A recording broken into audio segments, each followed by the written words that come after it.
Hello students, इस video में हम लोग क्लास 10th का टर्म 2 से रिलेटेड साइंस का कुछ क्वेश्चन जो है वो डिस्कस करने वाले हैं। इस वीडियो में पार्टिकुलर हम लोग इलेक्ट्रिसिटी चैप्टर से रेजिस्टेंस या फिर कम्बिनेशन ऑफ रेजिस्टेंस से रिलेटेड कुछ क्वेश्चन जो है वो डिस्कस करेंगे। ध्यान दीजिएगा, इस तरह का क्वेश्चन जो आने का चांसेस कुछ ज़्यादा रहता है, इसलिए पहले हम लोग इस क्वेश्चन को डिस्कस कर लेते हैं। उसके बाद कुछ इंपॉर्टेंट क्वेश्चन जो होगा वो अगले वीडियो में सारे चैप्टर से मिक्स करके देख लेंगे। तो बेटा पहले क्वेश्चन देखते हैं। Resistance of A given wire of length L is 3 ओम। दिया गया है कि कोई एक वायर है जिसका लेंथ L है। मान लेते हैं ये आपका वायर है, ये इसका क्रॉस सेक्शनल एरिया और ये इसका लेंथ जो है वो कुछ L है, जिसका रेजिस्टेंस कितना है? रेजिस्टेंस है 3 ओम। इसका रेजिस्टेंस है 3 ohm. The wire is stretched uniformly such that its length becomes 2L। अभी वायर को स्ट्रेच किया गया यूनिफॉर्मली, तो मान लेते हैं क्रॉस सेक्शनल एरिया कुछ कम गया और इसका लेंथ जो है वो 2L हो गया। ये हो गया 2 टाइम्स ऑफ L। यहाँ पे मान लीजिए ये लेंथ L था, तो अभी L हो गया 2L। इसका लेंथ हो गया 2 टाइम्स ऑफ लेंथ, यहाँ पे ऐसा हो गया। ठीक है, देखिएगा क्वेश्चन का डिमांड क्या है और इसको बनाते कैसे है। एकदम सिंपल तरीका से बताएंगे बेटा। कॉन्सेप्ट जो है वो पूरा क्लियर कर लेना इसको बनाते समय, ताकि एग्जामिनेशन में आपको ज़्यादा सोचने का समय ना लगे और डायरेक्ट आप आंसर बना लो। बोला गया find the new resistance of the stretched wire. अब जो स्ट्रेच्ड वायर है, ये वाला जो वायर है, इसका नया रेजिस्टेंस निकालना है हम लोग को। तो सबसे पहले हम लोग को क्या करना है? सबसे पहले हम लोग लिखेंगे कि रेजिस्टेंस ऑफ ओरिजिनल वायर लिखते हैं। रेजिस्टेंस ऑफ ओरिजिनल वायर,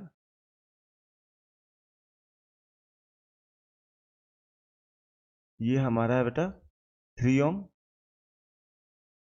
ठीक है, अब क्या लिखेंगे? अब लिखेंगे resistance of new wire. New या फिर स्ट्रेच्ड वायर भी लिख सकते हो। ये हो जाएगा आपको, इसको मान लो आप ओरिजिनल वायर को R मान लो। ठीक है, इसको आप कैपिटल R मान लो, इक्वल टू 3 ओम, और स्ट्रेच्ड वायर को R डैश मान लो। ये हो जाएगा आपको 3, सॉरी ये हमको पता नहीं है, तो ये क्या निकालना हम लोग को? इसको R डैश ही ले लेते हैं। ठीक है, रेजिस्टेंस ऑफ न्यू वायर को R डैश ही मान लो। चलो, अब क्या करेंगे? अब देखो, हम लोग को पता है फॉर्मूला क्या है। फॉर्मूला है कि resistance equals to rho L by A. यहाँ पे हम लोग को क्या क्या मिल चुका है? हमारे पास रेजिस्टेंस निकालना हम लोग को न्यू वायर का, जो कि नहीं पता है, अभी निकालेंगे हम लोग। रो जो है रेजिस्टिविटी, वो तो नेचर ऑफ मटेरियल होता है, वो कभी चेंज नहीं होगा। लेंथ जितना था वो चेंज हो गया हम लोग को स्ट्रेच करके। एरिया जो था क्रॉस सेक्शनल एरिया, वो भी स्ट्रेच करने के कारण कुछ चेंज हुआ होगा, लेकिन रेजिस्टिविटी कभी चेंज नहीं होता है, तो रेजिस्टिविटी को हम लोग चेंज नहीं करेंगे। लेंथ को चेंज करेंगे और क्रॉस सेक्शनल एरिया को चेंज करेंगे। तो यहाँ पे लिखते हैं हम लोग कि length of original wire, length of original wire, इसको हम लोग क्या लिए? इसको हम लोग मान लिए L। और लेंथ ऑफ न्यू वायर और स्ट्रेच्ड वायर जो लिखोगे आप वही लिखना, equals to 2 times of length. ठीक है, अब बेटा एक कंडीशन को पहले अच्छा से समझो कि ए में क्या चेंज होगा। जो हमारा ए है, यहाँ पे अलग से साइड में आपको करके दिखाता हूँ बेटा। ये बहुत इंपॉर्टेंट है, बच्चों को ये नहीं समझ में आता है कि ए जो है वो किस तरह से चेंज हो रहा है। पहले समझिए, ए जो है वो एक्चुअली क्या है? ए जो है ये है cross sectional area. Cross sectional area, ठीक है ना? मतलब ये वाला पार्ट, ये जो है ना बेटा, ये वाला पार्ट है, ये क्रॉस सेक्शनल एरिया है। अब देखो, सबसे पहले समझो कि ये वायर को जब स्ट्रेच किए तो इसका वॉल्यूम में कोई चेंज आया होगा? नहीं आया होगा ना। इसका एरिया को ए मान लेते हैं, क्रॉस सेक्शनल एरिया को, इसका क्रॉस सेक्शनल एरिया को ए डैश मान लेते हैं। ठीक है, कोई मटेरियल को स्ट्रेच करते हैं या फिर कंप्रेस करते हैं तो उसका वॉल्यूम में चेंज नहीं होता है। उसका लेंथ में चेंज हो सकता है, ए और क्रॉस सेक्शनल एरिया में चेंज हो सकता है, लेकिन वॉल्यूम में चेंज नहीं होता है। और हम लोग को पता है कि वॉल्यूम इक्वल्स टू क्या होता है? तो वॉल्यूम इक्वल्स टू आप ऐसे लिख सकते हो कि volume equals to area into length. Length से एरिया को मल्टीप्लाई करते हैं तो वॉल्यूम आ जाता है। तो ओरिजिनल वॉल्यूम और फाइनल न्यू वॉल्यूम दोनों सेम रहेगा, तो original volume A into L, और न्यू वॉल्यूम जो है वो क्या है? वो है आपको A dash into 2 times of L. ये एल से एल कैंसिल हो गया, तो नया जो होगा न्यू क्रॉस सेक्शनल एरिया जो होगा वो क्या होगा? वो हाफ ऑफ क्या होगा? प्रीवियस क्रॉस सेक्शनल एरिया हो जाएगा। ठीक है, ये वाला कंडीशन जो है, ये कंडीशन बहुत इंपॉर्टेंट है, निकालना और समझना भी जरूरी है कि कैसे निकालते हैं। कुछ बच्चे देखते हैं कि सर 2 टाइम्स होता है तो हाफ हो जाता है। ठीक है, 2 टाइम्स होता है तो हाफ हो जाता है, वो ठीक है, बट स्टिल आपको पता होना चाहिए कि क्यों हाफ होता है। तो ये बात पहले आप समझ लेना। अब हम लोग देखते हैं कि निकालेंगे कैसे। तो न्यू यहाँ पे लिख लो क्रॉस सेक्शनल एरिया। ये लिखना जरूरी है बेटा, इसको ऐसे नहीं कि छोड़ देना बल्कि। Cross sectional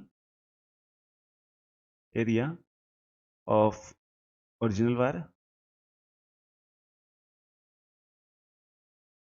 equals to A मान लेते हैं हम लोग, और cross sectional area of new wire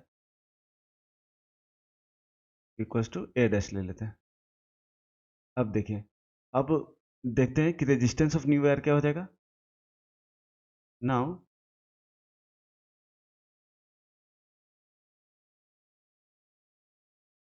resistance of new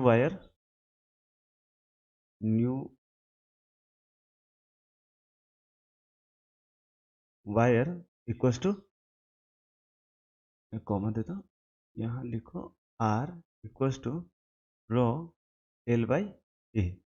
इसमें तो कोई चेंज नहीं होगा, नया वाला मैं सबको न्यू, सॉरी सॉरी यहाँ पे न्यू मत कीजिए, इसको रेजिस्टेंस ऑफ ओरिजिनल वायर कर लीजिए। ओरिजिनल वायर में कोई चेंज नहीं है, आर का आर ही रखे हम लोग, रो का रो है, एल का एल है, ए का ए है। आर का वैल्यू हमको 3 ओम है, वो आगे हम लोग पुट करेंगे। यहाँ रेजिस्टेंस ऑफ न्यू वायर, ये क्या हो जाएगा, ये हो जाएगा हमको आर डैश इक्वल्स टू रो, और एल के जगह क्या हो जाएगा, हमको नया लेंथ क्या है 2L है, और ए के जगह क्या है बेटा, चाहे अभी ये मत रखो, अभी आप चाहे रहने दो, कोई दिक्कत नहीं। 2L और ए की जगह क्या लिख सकते हैं हम लोग, ए डैश लिख सकते हैं। ठीक है, यहाँ पे ए की जगह ए डैश लिख देंगे। अब हम लोग आगे इक्वेट करते हैं। तो नेक्स्ट पेज पे चलते हैं। ये आप लोग लिख लो यहाँ तक, कंटिन्यू करके इसके आगे कंटिन्यू करेंगे हम लोग, यहाँ तक आप लोग लिख लो।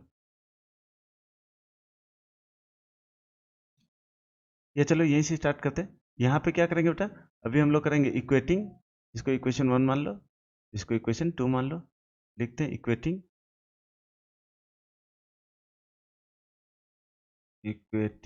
इक्वेशन 1 एंड 2, दोनों को डिवाइड कर देते बेटा। तो R by R dash equals to rho L by A divided by rho 2L by A dash. यहाँ से रो कैंसिल हो जाएगा, और आर का वैल्यू अब डाल देते हैं हम लोग, 3 हो जाएगा, 3 by R dash equals to यहाँ पे L by A into A dash ऊपर चला जाएगा, A dash by 2L, L से एल भी कैंसिल हो गया। ठीक है, अब 3 by R dash equals to A dash, यहाँ पे ए डैश का वैल्यू क्या है, तो ए डैश का वैल्यू हम लोग कहाँ से ऑब्टेन करेंगे, यहाँ पे हम लोग निकाले थे ना, ए डैश इजकल टू कितना था बेटा, तो ए डैश इजकल टू था ए बाई, यहाँ पे पीछे अभी जो इरेज के उसमें दिया हुआ था, इसमें था A dash equal to A by 2 था। ठीक है ना, ये देखिए ये अलग से है, तो यहाँ पर ए डैश की जगह हम लोग लिख देंगे ए बाई 2 एंड डिवाइडेड बाई, यहाँ पे 2A ऑलरेडी है हमारे पास, तो ऐसा कंजस्टेड हो रहा है, 3 by R dash equals to, यहाँ पे ए से ए भी कैंसिल हो जाएगा आपको 1/4, then R dash equals to हो जाएगा आपको 12। तो नया रेजिस्टेंस कितना हो गया बेटा, नया रेजिस्टेंस जो होगा, रेजिस्टेंस ऑफ न्यू वायर हो जाएगा आपको 12 ओम। ठीक है, ये बात बेटा, ये एक क्वेश्चन जो है ये बहुत इंपॉर्टेंट है, ध्यान दीजिएगा। मे भी हो सकता है इस तरह का क्वेश्चन आ जाए एग्जाम में, तो इसको सोल्व करने का तरीका जो है वो यही है, मोस्ट अप्रोप्रिएट तरीका ये है। आंसर चेक करने का तरीका बहुत सिंपल है। नया वायर को अगर स्ट्रेच करते हैं तो विथ रेस्पेक्ट टू लेंथ, ये लेकिन ऐसे एग्जाम में नहीं बनाना है बेटा, जो बता रहे अभी ये आंसर बस चेक करने के लिए आप लोग कर लेना। फॉर्मूला है n square R, capital R कर लो, एन स्क्वायर आर, यहाँ मत लिखो इधर लिखते हैं,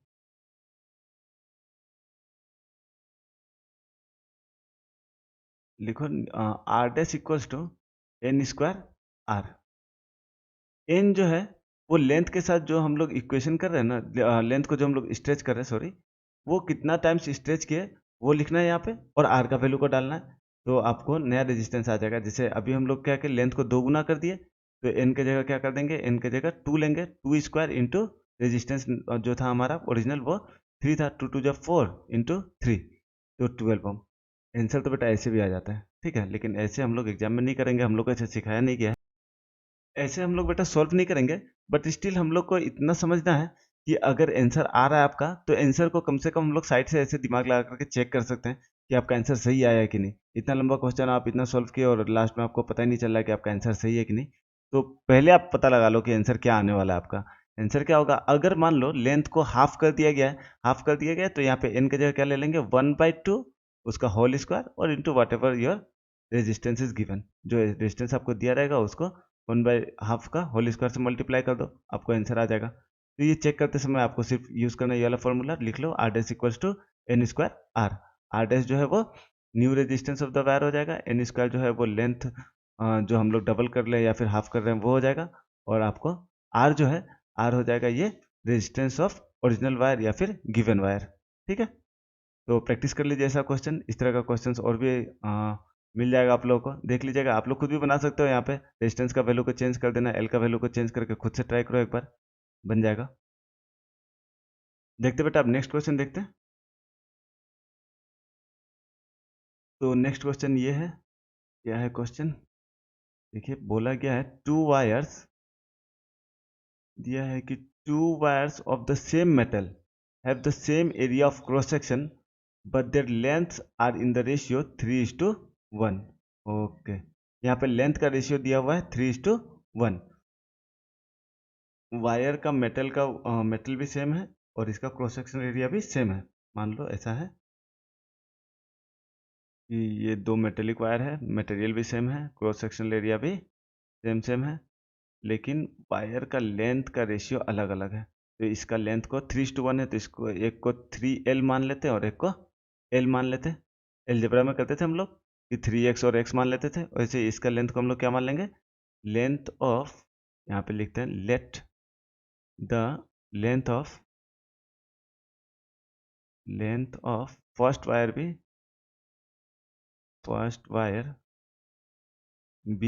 L, नहीं यहाँ पर तो फर्स्ट वायर 3 है ना, तो हम लोग 3L ले लेते हैं, ठीक है, भी 3L, ये वाला हमारे लिए फर्स्ट वायर हो गया, ठीक है, ये सेकंड वायर हो गया। चलो, and the length of second wire be हो जाएगा L, ठीक है।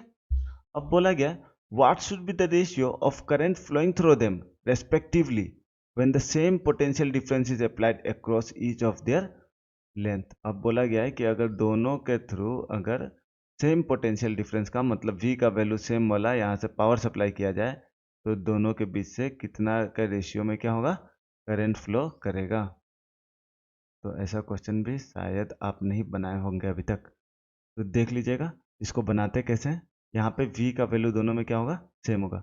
स्टार्टिंग बेटा हम लोग को पहले सिंपल से समझो कि करंट का रेशियो निकालना है, पोटेंशियल दिया हुआ है, मतलब VIR फार्मूला को हम लोग को यूज़ करना है, V=I/R फार्मूला को यूज़ करना है। इतना क्लियर है आप लोग, क्योंकि यहाँ पर V जो है वो हम लोग को सेम बोला है और करंट का अपना लोग को रेशियो निकालना है।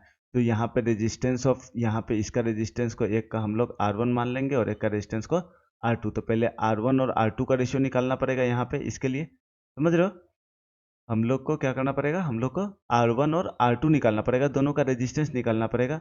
तभी हम लोग फिर एक का फर्स्ट वायर के लिए VIR यूज़ करेंगे, फिर सेकंड वायर के लिए V=I/R का इस्तेमाल करेंगे, मतलब ओम्स लॉ का मदद से हम लोग करंट का रेशियो को निकालेंगे दोनों वायर्स में। चलिए अब देखते हैं थोड़ा सा इसको निकालना कैसे। पहले तो रेजिस्टेंस निकालो, अभी अभी जैसे बताए थे वैसे भी निकाल सकते हो आराम से रेजिस्टेंस। तो यहाँ पे लेंथ अगर कितना दिया गया है, लेंथ 3L दिया है, चलो ठीक है। रेजिस्टेंस ऑफ न्यू रेजिस्टेंस पहले लिखो, रेजिस्टेंस ऑफ फर्स्ट वायर को हम लोग R1 मान लेते हैं, मान लो, इक्वल्स टू रो, L कितना है बेटा, L है 3L/A, ठीक है। और फिर resistance of second wire R2 equals to rho, directly इसका तो L ही हो जाएगा, L बाई ए, दोनों का रेशियो निकाल लो। तो डिवाइडिंग इक्वेशन 1 एंड 2, यहाँ पे आप लोग लिख लेना डिवाइडिंग इक्वेशन 1 एंड 2, था जगह कम इसलिए हम डायरेक्ट कर रहे हैं। तो R1 by R2 equals to rho 3L by A divided by rho L by A. Rho से रो कैंसिल हो जाएगा बेटा, L से L कैंसिल हो जाएगा, A से A कैंसिल हो जाएगा, बचेगा क्या? बचेगा बस आपको R1 by R2 equals to 3 by 1। तो R1 इज टू और R1 is to R2 equals to 3 is to 1। Resistance का रेशियो भी कितना आ गया? सेम लेंथ के रेशियो जैसा ही फिलहाल तो अभी हम लोग को देखने में लग रहा है कि रेजिस्टेंस का रेशियो भी कितना हो जाएगा? 3:1 हो जाएगा। अब हम लोग देखते हैं कि पोटेंशियल डिफरेंस जो है दोनों के एक्रॉस कितना है? V ही है, और करंट का रेशियो अब हम लोग को निकालना है। तो अब निकाल के देखते हैं बेटा करंट का रेशियो क्या होगा। यहाँ देखो, इस साइड से स्टार्ट करते हैं बेटा। तो V1 इक्वल्स टू, पहला वायर के लिए, ये हमारा फर्स्ट वायर बेटा, हम ऊपर पहले सेकंड वायर बना दिए गलती से। ये फर्स्ट वायर के लिए V1 equals to V equal to I into I1 into R1 मान लेते हैं, और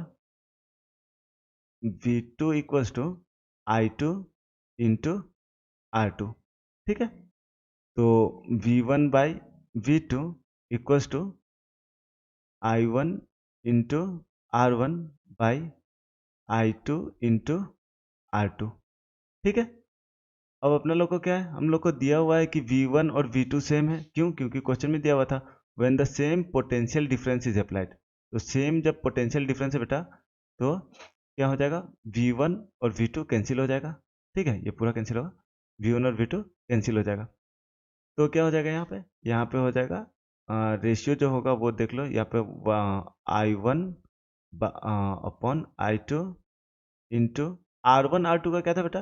तो R1 R2 का रेशियो था बेटा आपका 3/1 इक्वल्स टू 1 हो जाएगा यहाँ पे। तो इसको हम लोग कैसे लिख सकते हैं?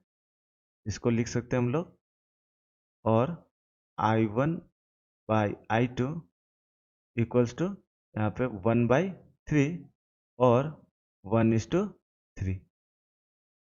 तो हमारा जो रिक्वायर्ड रेशियो था करंट के बीच का, दोनों वायर्स के जब पोटेंशियल डिफरेंस V हम लोग अप्लाई कर रहे थे दोनों के अक्रॉस, वो हो गया कितना? 1:3। I1 by I2 equals to 1:3। यही हम लोग को निकालने दिया गया था। यहाँ पे ट्विस्ट क्या हुआ? ट्विस्ट हुआ कि पिछला क्वेश्चन में था कि बस हम लोग को रेजिस्टेंस निकालना था, लेकिन यहाँ पे क्या करते हैं? यहाँ पे रेजिस्टेंस निकालने के बाद हम लोग को क्या निकालना पड़ गया? यहाँ पे करंट का रेशियो निकालना पड़ गया। लेकिन कंडीशन एक अच्छा मिल गया था हम लोग को कि पोटेंशियल डिफरेंस जो है वो दोनों के क्रॉस सेम है। ठीक है, तो ऐसा क्वेश्चंस भी हम लोग एक एक बार प्रैक्टिस कर लेंगे अभी, और इसका भी अगर आपको मन है तो यहाँ पे रेशियो को चेंज करके एक दो बार आप अपना हिसाब से प्रैक्टिस कर सकते हो। नेक्स्ट क्वेश्चन देखते हैं। तो ये बेटा हमारा नेक्स्ट क्वेश्चन है। क्वेश्चन में दिया गया है कि resistors of 20 ohm, 20 ohm and 30 ohm are connected in parallel. तीन रेजिस्टर्स है 20, 20 और 30 ओम का, जिनको पैरेलल में कनेक्ट किया गया है। अब बोला गया what resistance must be added in series. अब इनके साथ कितना ओम का रेजिस्टेंस को हम लोग सीरीज में जोड़ेंगे ताकि टोटल रेजिस्टेंस का वैल्यू 10 ओम आ जाए। ठीक है, तो सबसे पहले क्या करते हैं? सबसे पहले हम लोग ना डायग्राम बना लेते हैं ताकि समझना थोड़ा सा इजी हो जाए।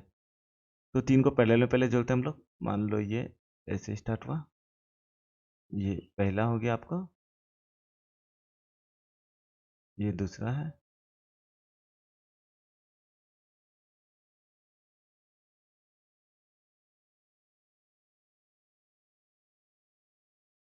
देखिए ये हमको ऑलरेडी दिया हुआ है कि ये 20 ओम का है, ये 20 ओम का है, और ये भी 20 ओम का है, और ये कितना है? ये हम लोग को निकालना है, ये आर का वैल्यू हम लोग को निकालना है। और ताकि जो टोटल रेजिस्टेंस है एक्रॉस, मान लो ये पॉइंट ए है और ये पॉइंट बी है, तो पॉइंट ए बी के एक्रॉस टोटल रेजिस्टेंस कितना होना चाहिए? टोटल हो जाना चाहिए 10 ओम। ठीक है, हम लोग को निकालना ये है। तो अब सॉल्व कैसे करेंगे? सबसे पहले हम लोग क्या करेंगे बेटा? बहुत सिंपल है। सबसे पहले हम लोग इसका पैरेलल का यहाँ से पॉइंट ए से लेकर के मान लो यहाँ तक सी है, तो सी तक का हम लोग रेजिस्टेंस निकालते हैं। तो total resistance across point A to C, तो total resistance across A to C मान लेते हैं। कितना हो जाएगा बेटा? ये हो जाएगा आपको 1/r, या फिर आर डैश मान लो इसको। ये वाला को आर डैश मान लेते हैं, इसको आर ही रहने दो। तो R equals to 1/20 plus 1/20 plus 1/30। Sorry, यहाँ पे 20 लिख देते, ये 30 हो जाएगा आपको, क्वेश्चन में 30 दिया हुआ है। तो यहाँ पे एलसीएम कितना हो जाएगा आपका? एलसीएम हो जाएगा बेटा, ये हो जाएगा आपको 60 हो जाना चाहिए एलसीएम। यहाँ पे 3 प्लस 2 1/r इक्वल्स टू, तो ऐड कर लीजिए 8/60 1/r इक्वल्स टू 4 से एलिमिनेट कर दीजिए इसको, या फिर एंड में भी आप इसको डिवाइड करके लिख सकते हो, ज़्यादा अच्छा रहेगा लास्ट में लिख लो। तो r इक्वल्स टू ये हो जाएगा आपको 60/8, ये दोनों को डिवाइड कर लो, कितना आ जाएगा आपका answer? 60 divided by 8 equals to हो जाएगा आपको 7.5, हाँ 7.5 ही होगा, 7.5 ओम। आर इक्वल्स टू कितना हो गया? यहाँ से यहाँ तक, ए से लेकर के सी तक कितना हो गया बेटा? यहाँ से यहाँ तक का टोटल रेजिस्टेंस जो हो गया वो 7.5 ओम हो गया। ठीक है, अब क्या करना है? अब हम लोग को दिया गया है कि अकॉर्डिंग टू क्वेश्चन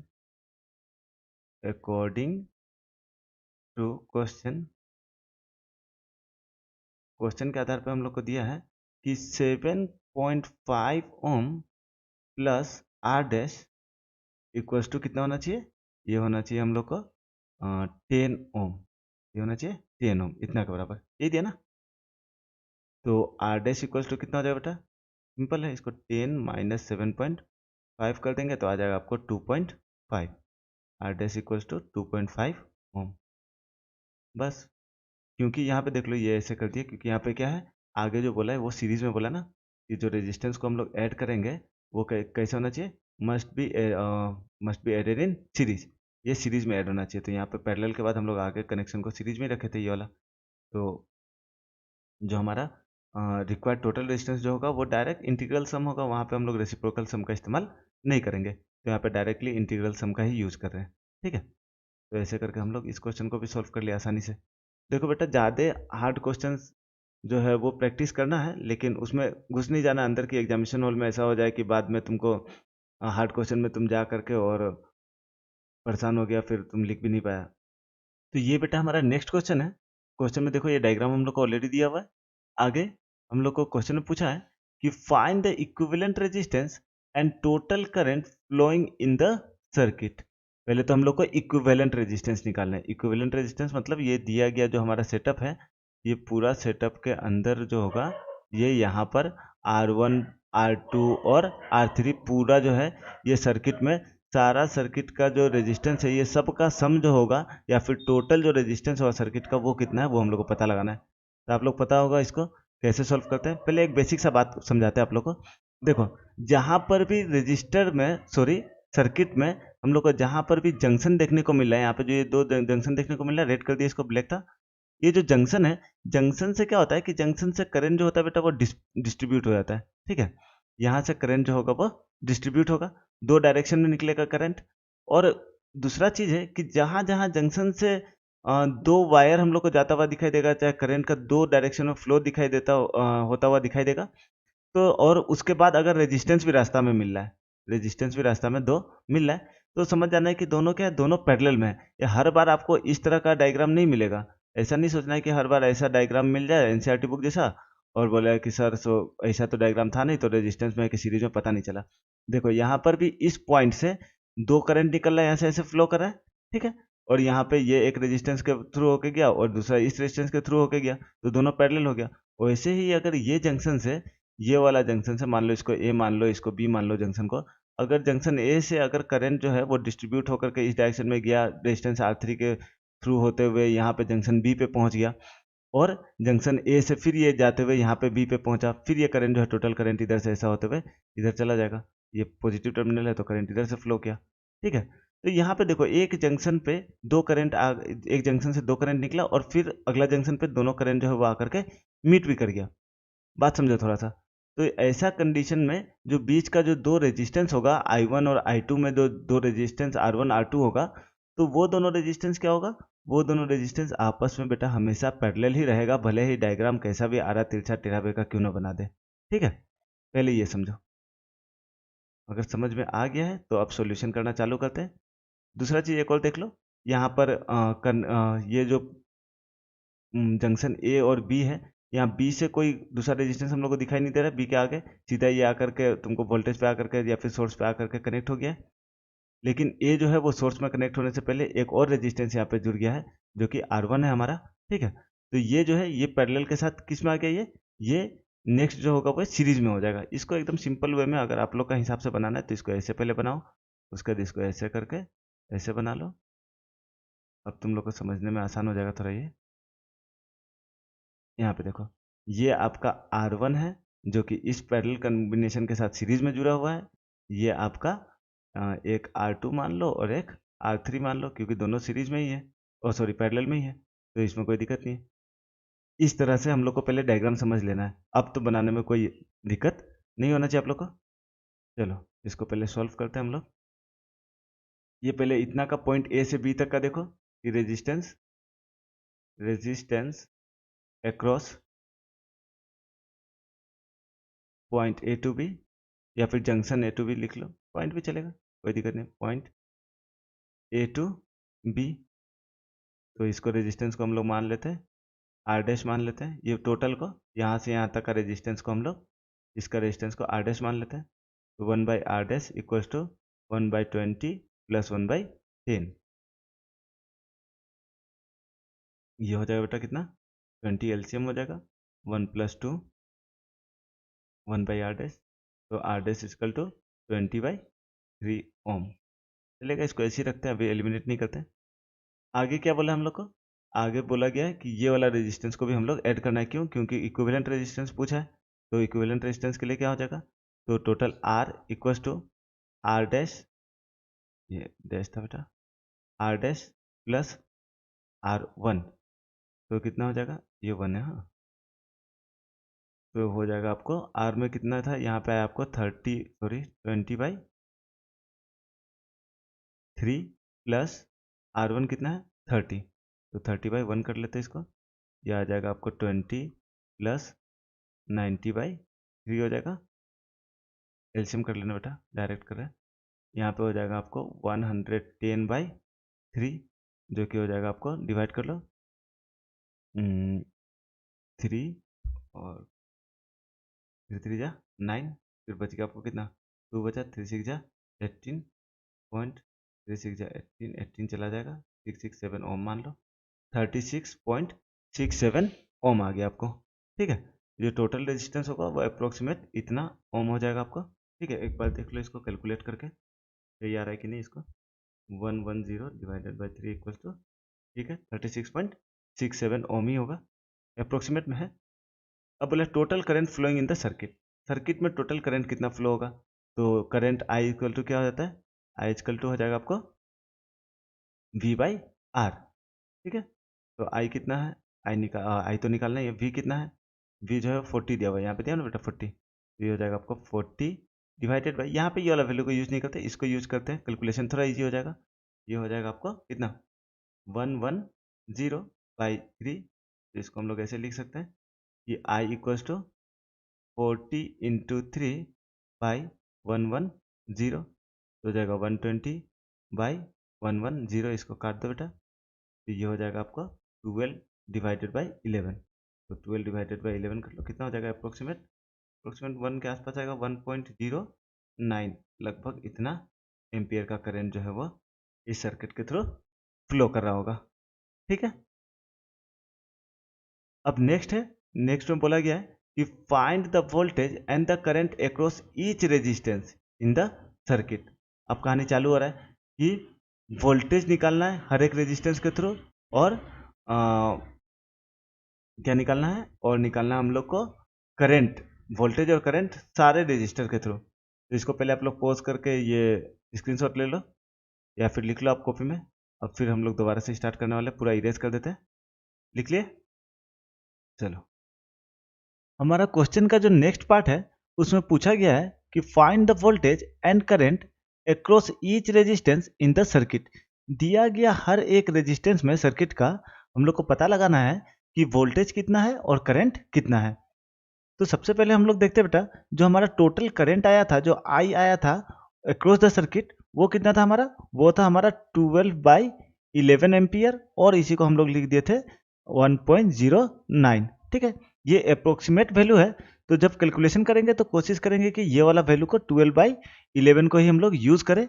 ठीक है, ये वाला को ज़्यादा यूज नहीं करेंगे, क्योंकि अगर जो अप्रोक्सीमेट के वाला वैल्यू होता है ना बेटा, उसको अगर 2 बार 3 बार मल्टीप्लाई कंटिन्यू करेंगे या फिर डिवाइड करते हैं तो एरर का चांसेस जो होता है वो ज़्यादा हो जाता है। ठीक है, अब देखिए, जो थ्रू आउट द सर्किट है उसमें करंट कितना है? आई जा रहा है, तो यहाँ से भी आई करंट गया, तो आई का वैल्यू कितना है? यहाँ पे आ जाएगा आपको 1.09 ही आएगा आपको। ठीक है, तो R1 जो है वो सीरीज में है, यहाँ पे R1 और ये R2 R3 का जो ये कॉम्बिनेशन है ये पूरा, और ये R1 ये किस में है? ये बेटा सीरीज में है। ठीक है, अब क्या है, अब देखना है कि R1 से I करंट जा रहा है तो वोल्टेज कितना होगा। देखो सीरीज में वोल्टेज क्या होता है बेटा? सीरीज में वोल्टेज जो होता है वो अलग अलग होता है। तो यहाँ पे V आ गया, मान लो V1 है वोल्टेज, तो यहाँ पर कितना हो जाएगा? तो V1 equals to I1 into R1, ऐसे लिख सकते हैं हम लोग। V1 equals to I1 into R1। I1 कितना बेटा? तो I1 जो है वो 12/11 है। ठीक है, और R1 कितना है? तो R1 जो है वो आपका 30 है। ठीक है, अब क्या करेंगे?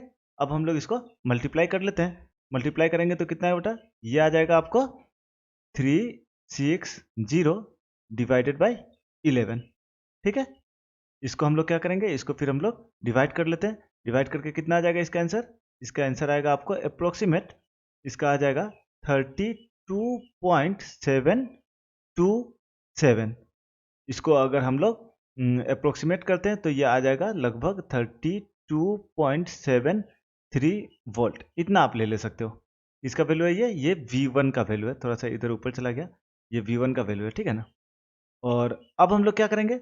अब हम लोग देखेंगे कि यहाँ से यहाँ तक का ये जो V2 है उसका वैल्यू कितना होगा। ये V2, ठीक है, ये पॉइंट से मतलब अक्रॉस R1 एंड R2। देखो बेटा, R1 और R2 जो है दोनों पैरेलल में है, तो पैरेलल में होगा तो वोल्टेज क्या होगा बेटा? सेम होगा।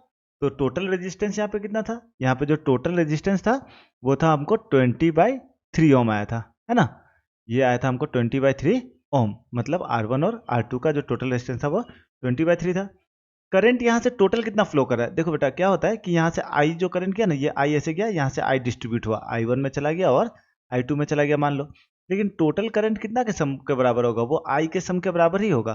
तो जब टोटल पोटेंशियल निकालेंगे ना इस पोर्शन का, तो हम लोग पूरा आई का ही वैल्यू को लेंगे। तो V2 इक्वल्स टू क्या हो जाएगा? V2 का वैल्यू जो होगा वो हो जाएगा आपको I2 इंटू R2, ऐसे मान लेते हैं। ये R2 जो है ये R3 और R2 का कॉम्बिनेशन है, आप R डैश लिख लो, थोड़ा इजी रहेगा समझने में। R डैश लिख लो इसको। अभी कितना हो जाएगा? I2 का वैल्यू हमारा जाएगा 12/11, क्योंकि टोटल वैल्यू है बेटा। ठीक है ना, अक्रॉस द रेजिस्टेंस अभी निकालेंगे हम लोग अलग अलग, लेकिन फिलहाल दोनों में है, दोनों का जो कंबाइंड है वो हम लोग I ही लेंगे, जो हमारा आया था ओरिजिनल वाला 12/11 इंटू आर का वैल्यू कितना है? यह आपको 20/3 आ गया। ठीक है, अब हम लोग क्या करेंगे? अब इसको मल्टीप्लाई कर लेते हैं। यहाँ आ जाएगा आपको 240/33। इसको डिवाइड करके कितना आ जाएगा? डिवाइड कर लीजिए इसको, 240 डिवाइडेड बाई 33, इसका वैल्यू आ जाएगा आपको 7.27, लगभग इतना आ जाएगा आपको वैल्यू। अप्रोक्सीमेट वैल्यू आपको V का ये हो जाएगा। ठीक है, अब देखिए, ये V2 का वैल्यू आ गया आपको। हम लोग को क्या निकालना था? Voltage across each resistor. तो R1 के थ्रू कितना हो गया? 32.73, यहाँ पे देख लीजिए इसको, R1 के थ्रू हो गया 32.73 वोल्ट। और जो हमारा R2 और R3 के, V2 है किसके लिए? ये R1 और R2 और R3 के लिए है। ये ध्यान देना है, V2 जो है वो R2 और R3 दोनों के लिए है। तो ये वाला हो जाएगा आपको potential difference across R2 and R3। यहाँ तक क्लियर हो गया। अब हम लोग को निकालना है करंट। करंट हम लोग ऑलरेडी निकाल चुके हैं। R1 के लिए करंट कितना था 1.09 एम्पियर अप्रॉक्स, या फिर 12/11 लिख लो। बेटा ये 1.09 यहाँ पे नहीं यूज़ कर रहे क्योंकि कैलकुलेशन के समय एरर हो जाता है, ठीक है ना। इसलिए कोशिश करना आप लोग को भी, अगर फ्रैक्शनल वैल्यू पहले जो हम ले चुके हैं या फिर पहले जो हमारा आया है उसी को यूज़ करें। कैलकुलेशन जो होगा वो ज़्यादा अप्रोप्रिएट होगा, एक्यूरेट आंसर आने का चांसेस रहेगा। अब सही है कि नहीं आंसर, तो ये दोनों को बेटा सम करके देख लो। दोनों का सम कितना आ रहा है, दोनों का सम 40 आ रहा है ना, इसका मतलब हमारा आंसर जो है वो सही है। डायरेक्टली भी माइनस करके ला सकते थे लेकिन वो उतना सही तरीका नहीं है, ठीक है। तो हम लोग ऐसे करके निकालेंगे। दूसरा है कि करंट अक्रॉस सर्किट, तो करंट के लिए क्या हो जाएगा देखते हैं। R3 के लिए देखते हैं, तो I3 equals to V2 by R3। Potential same रहेगा बेटा, क्योंकि कितना है, क्या है पोटेंशियल, और दोनों पैरेलल में है तो पोटेंशियल क्या रहेगा, सेम रहेगा। V2 का वैल्यू यही वाला लेंगे, हाँ हम लोग फ्रैक्शन वाला, ये वाला नहीं लेते, ये वाला लेते तो ज़्यादा सही आएगा आंसर। कितना हो जाएगा 240 बाई 33 अपॉन R3 का वैल्यू, R3 का वैल्यू है बेटा 20, तो डिवाइडेड बाई 20 कर लो, ज़्यादा एक्यूरेट आंसर आएगा यहाँ पर। बाई 20 इंटू 33, इसको कट कर लो, ये 12 टाइम्स में चला जाएगा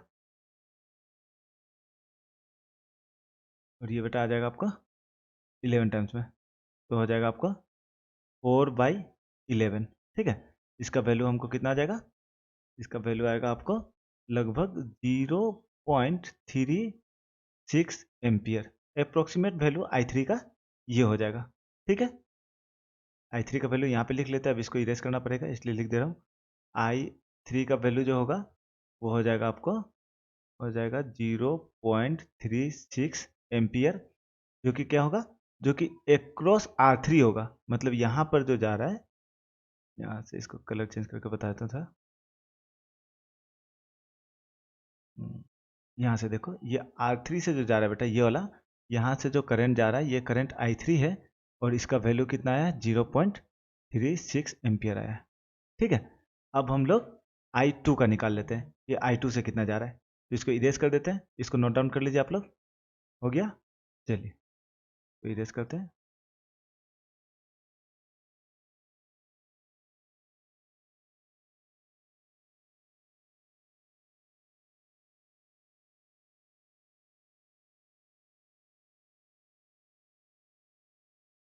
चलो बेटा अब देखते हैं I3 के लिए।